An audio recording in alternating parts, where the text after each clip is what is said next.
Go. Okay, so now I'm going to try to desolder this. And as I said in the previous video, whatever that is, and I'm going to clean the tip. I'm going to add solder, and I've got this cute little vacuum thing here, and that did not work. I'm going to try again. I wish I had a fan here to blow the smoke away, and I have a mask on. That doesn't work, and I kind of suck, and I'll show you one more time. That wasn't a good... I also may have luck here, and this is where I'm breaking the solder rules. I'm adding it to my tip, and then going in, because I have only 2 arms. But I'm going to try to pull out some of this copper wire with solder on it. And I've actually made it pretty clean. I'm going to do one more shot here at making it clean.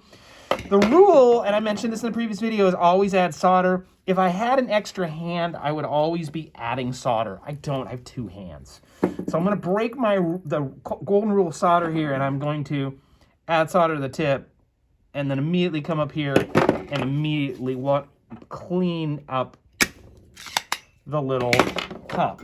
At this point, and I don't know where the focus point is for that phone camera, but it's a little cup and it's clean, and you can really see, maybe you can see that. I don't know if you can see it. It might be out of focus, but there's a lot of junk in the other 2 that I haven't cleaned. So that's cleaned it. It's all good.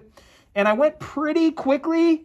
I don't want to keep my iron there a long time because it will destroy the plug. I've actually seen students make the plug not function by sitting there for 10 minutes trying to melt. You want to be pretty quick about it. So again, I got a bunch of chunks here. I'm going to put some solder on there.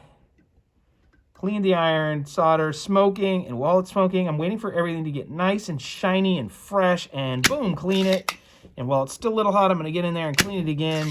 And I can see that there's some dangling copper there. So now I could sit here and go in for it and try to get it hot, or I can add some solder to the tip, and it will, once the tip's smoking, it's going to be much better at melting the rest of the solder and getting that. That didn't work. There's a little tiny wire in there, and I'm trying to get it out. Not having much luck. Oh, you can see how big the wire is now. I got it on the tip. I'm going to clean that off. And while it's still pretty warm, I'm going to go in and get a little more solder, and now I'm trying to clean the cup completely. And just so you know what's going on here, press the button, sucks the solder inside, and my thumb reloads it. It's really simple, and sometimes you'll see some of the solder falling out of the end. It's just a chunk of garbage. Some of it gets stuck inside.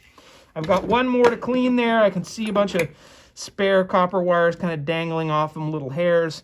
I want to clean that out. I'm going to do the same thing I just did. I'm going to attempt to solder pull it. It's not a solder sucker. I can't blow. This is driving me nuts. I should have brought my fan to get it to blow away from my face. And it's really not working very well for me. I have the same issue here where I've got little tiny chunks of wire dangling off of here. And it's still pretty nasty.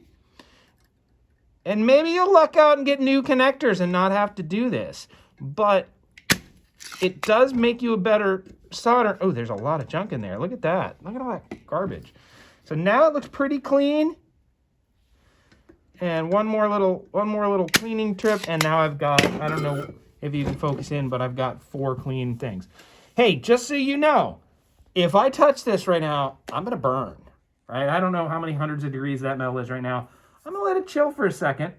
And meanwhile, we'll end the video and we'll get ready for the next video.